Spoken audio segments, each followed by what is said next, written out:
Hair styling व्हॅनिटीमध्ये आपण काय काय टूल्स ऍड करू शकतो चला पाहूयात। सर्वात पहिले आपल्याला पाहायचे आहे की कोम्ब सेट आपल्याकडे आहेत। हे सर्व कोम्ब सेट जे आहेत ते हेअर स्टायलिंग साठी यूज होणारे आहेत।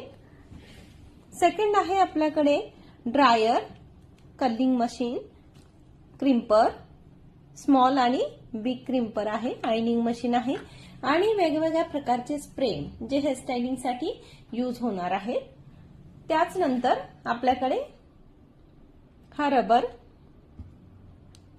ब्लॅक साइजचे रबर आहेत, हे एक बॉक्स अशा टाइपचे रबर आहेत।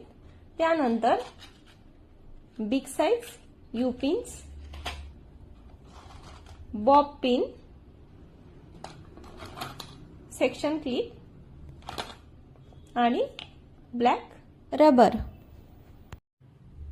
या पूर्ण टूल्सची तुम्हाला डिटेल्समध्ये माहिती हवी असेल तर मला कमेंट करून नक्कीच सांगा आणि असेच नवीन नवीन व्हिडिओ पाहण्यासाठी पेजला लाईक आणि फॉलो करा।